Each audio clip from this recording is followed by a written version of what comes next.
गुरु ग्रंथ साहिब की कोई वाणी निकालकर उसमें से कुछ पुस्तक बनाकर उसका जो नित्य पाठ करना या नमाज करना, ये एक ही बात है।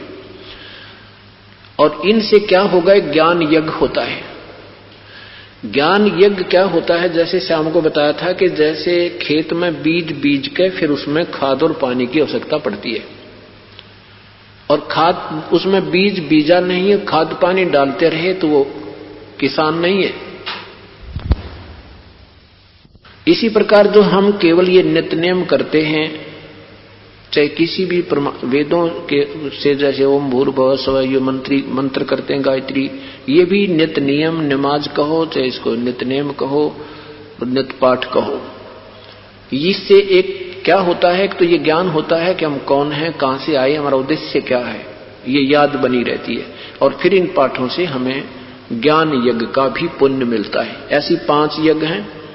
एक यज्ञ है धर्म की, दूसरी यज्ञ ध्यान, तीसरी यज्ञ हवन की, चौथी यज्ञ परिणाम और 5वीं यज्ञ ज्ञान की है।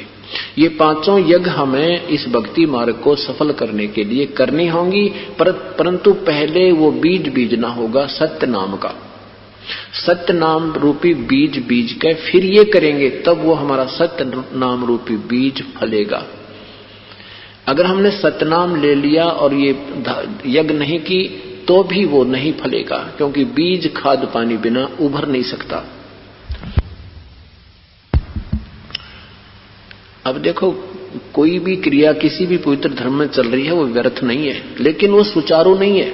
जैसे कोई एक बस का एक व्हील निकाल ले, एक गाड़ी का या कार का एक पहिया निकाल लिया और उसने धक्के देता फिर घुमाता है, अब कहता यही गाड़ी है, तो वो उसकी नादानी बालकपन है।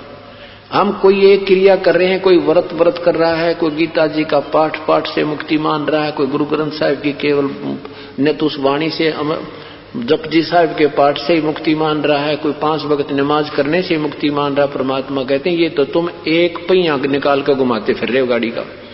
ये सारे जोड़ जुगाड़ जुड़ के ये सारे ठीक हैं, ये अंग सही है, लेकिन आपने जोड़निया ना पाया इनको, तो अब ये सारे जोड़ दिए या गाड़ी पूरी बन गई। ऐसे अपने सदग्रंथों में प्रमाण है। तो क्या बताते हैं कि 5 वक्त तो नमाज करें, प्रभु से प्रार्थना करते हो, हे प्रभु, नमाज यही है कि हे मालिक हमारे ऊपर मेहर रखना, आप सर्वशक्तिमान हो, आप ये कर सकते हो, नमाज यही होती है। और फिर कहते हैं दाव लगा जब मांस खा गए, तेरा गजब हुई। फिर ये क्या भक्ति हुई?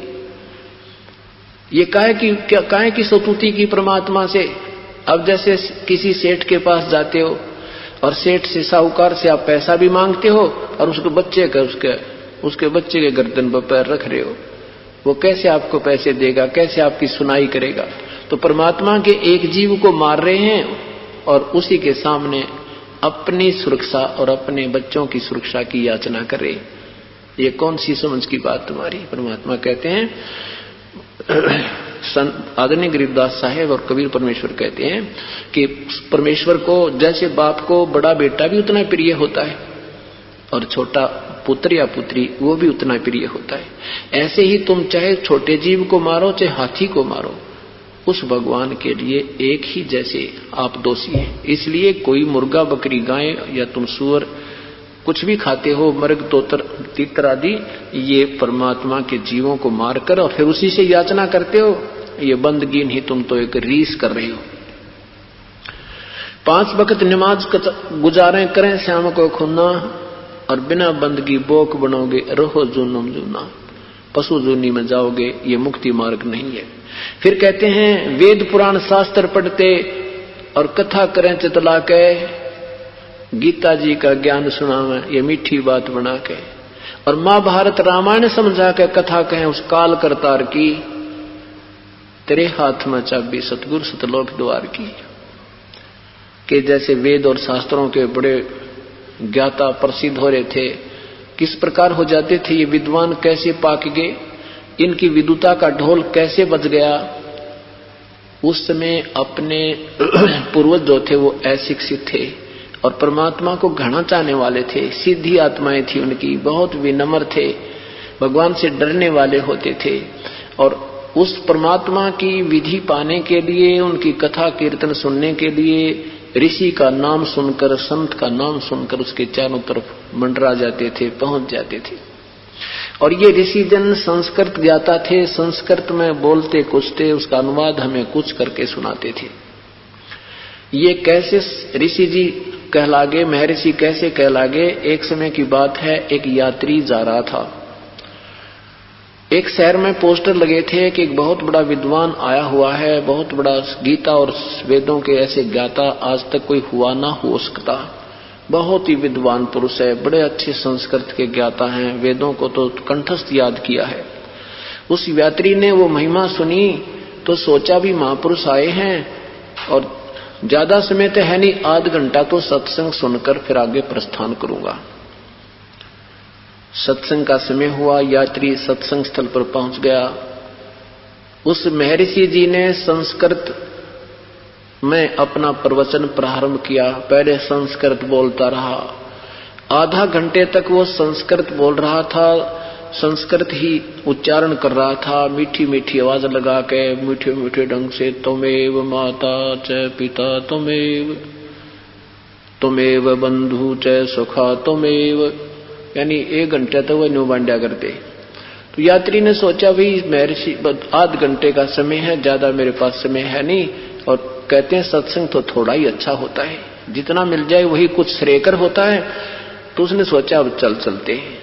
तब तक वो वक्ता जो है संस्कृत ही बोल रहा था, जो यात्री नहीं समझ पा रहा था, श्रोता नहीं समझ पा रहा था ये कह क्या रहा है, लेकिन उसकी मीठी आवाज से बहुत प्रभावित और उसकी प्रशंसा से लोग कह रहे थे ऐसा तो विद्वान नहीं सुना, ऐसी तो वेदों का ज्ञाता नहीं सुना। वो उठकर चल पड़ा, भी तो इतना समय है नहीं, बहुत सत्संग, इतना ही बहुत आज तो मुझे। आगे वो जा रहा था, रास्ते में उसने किसी एक पाली से, एक ग्वाले से रास्ता पूछा।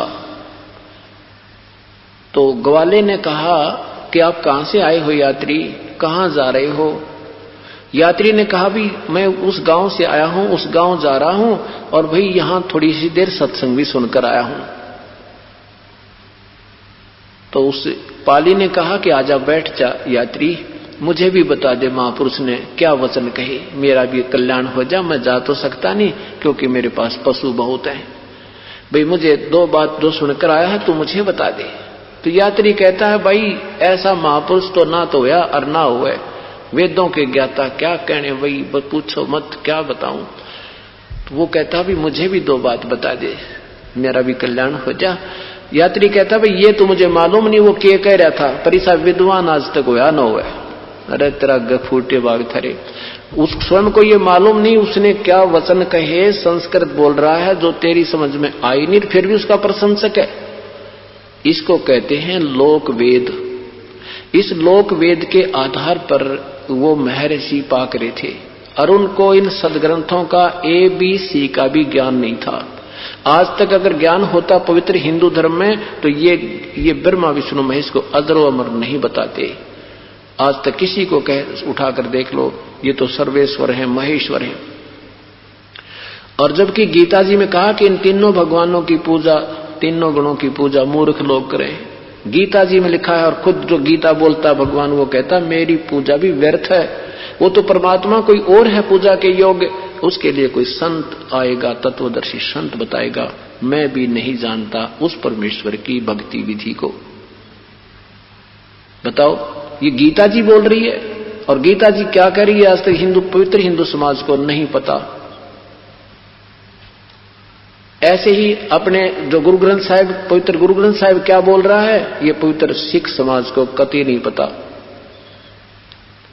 और पवित्र कुरान शरीफ क्या बताना चाहती है, ये पवित्र मुसलमान समाज को बिल्कुल नहीं मालूम।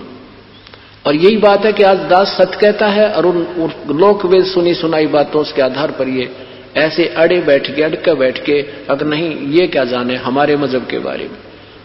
चलो उनके बारे में तो ना जानो, हिंदू धर्म में तो हमने 40 साल तो 38 साल तो मुझे हो गए थे वो रट्टे लगाते ने, और फिर देखे अपने सदग्रंथ क्या बता रहे हैं, ये हमारे वक्ता क्या बता रहे हैं।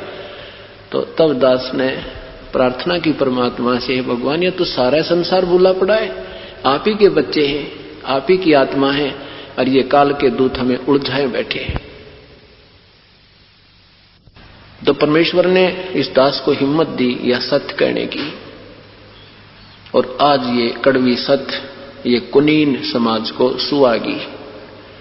आज ये कुनीन अच्छी लगने लगी, सब खाने की चेष्टा कर रहे हैं, समाचार पत्रों को पढ़ रहे हैं। ठीक है, एक आधा स्वार्थी